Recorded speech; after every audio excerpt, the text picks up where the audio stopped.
guys. So, from dito sa entrance ng room, dito sa left side natin, meron dito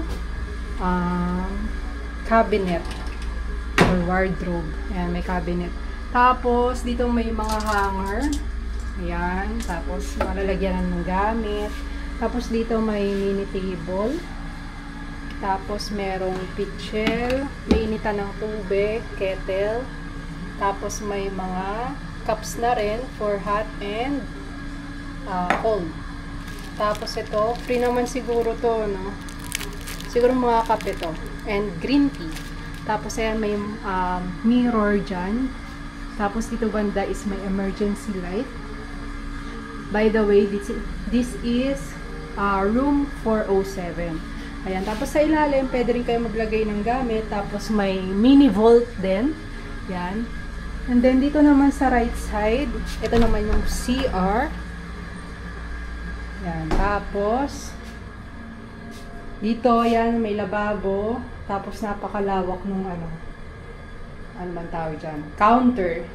Tapos, may mga free shampoo na rin. Shampoo, conditioner, soap, tsaka bath gel. Tapos, meron na ring blower. Tapos, ayan, napakalaking mirror. Ayan yung CR. Tapos, ito na yung bathtub. No? Ayan, may lalagyan din naman dyan. Sabitan. So, after, may basaruhan dito. Okay. Tapos, dito sa right side, nandito yung dalawang bed. Tapos, may towel na rin sila. Binigay. And then, important reminders. May sirena. May? May sirena. May sirena daw. Wala. Tapos, ito, light. Light. Okay. Puro light yan. May phone kung tatawag kayo, kung may concern kayo. Ayan. Ayan. Tapos, dito, may TV naman. May table din. Long table.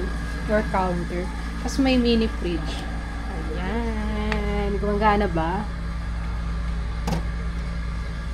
Naka-off? Tama ba? I don't know. Wala siyang lamig.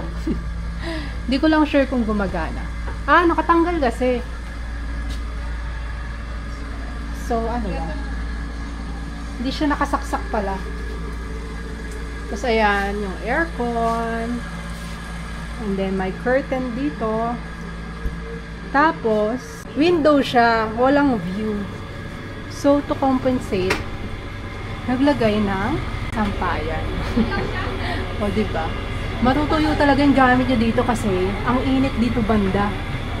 Ayan. So, walang view yung window. Pag dito kayo napunta sa room 407. So, sarado natin. Keep closed daw to prevent insects from coming in.